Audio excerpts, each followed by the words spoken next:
ప్రజావేదికలో వచ్చిన ఆర్జీలను క్షుణ్ణంగా పరిశీలించి సమస్యల పరిష్కారానికి కృషి చేస్తామన్నారు జగ్గయ్యపేట ఎమ్మెల్యే శ్రీరామ్ రాజగోపాల్ తాతయ్య. సీఎం చంద్రబాబు నేతృత్వంలో రాష్ట్రంలో మంచి ప్రభుత్వం ఏర్పడిందన్నారు. ప్రజలందరూ చైతన్యవంతులై ప్రభుత్వ సేవలను సద్వినియోగం చేసుకోవాలని చెప్పారు. అంతకుముందు ఎమ్మెల్యే ఆధ్వర్యంలో జగ్గయ్యపేట చిల్లకల్లు మండల ప్రజా పరిషత్ కార్యాలయంలో ప్రజా దర్బార్ కార్యక్రమం జరిగింది. దీనికి ఆయన ముఖ్య అతిథిగా హాజరయ్యారు.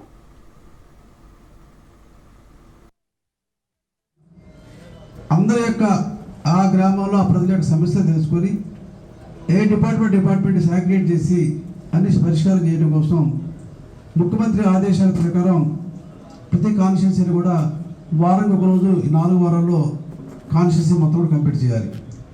దాని మరి ఈరోజు ఎవరైతే అర్జీలు ఇస్తారో ఆ అర్జీను ఆ శాఖకు పంపించి దాని మీద ఫాలోఅప్ చేయడం ఈజీగా ఉంటుంది. కాబట్టి ఈరోజు ఈ కార్యక్రమం ఏర్పాటు చేసాం. దీనిలో మరి కొన్ని సాధ్యపడేవి ఉంటాయి, కొన్ని సహజపడేవి ఉంటాయి, లీగల్ ఉంటాయి, కొన్ని ఫైనాన్షియల్ మ్యాటర్స్ అయి ఉంటాయి. అంటే రోడ్స్ కావాలి, డ్రైన్స్ కావాలి రావచ్చు. కొన్ని ఇష్యూస్ కోర్టులో ఉంటాయి. కోర్టు సమస్య అయినప్పుడు రెవెన్యూ అధికారులు లేదా పోలీస్ అధికారులు చేయలేరు. అటువంటి కాకుండా ఇది సాధ్యపడేది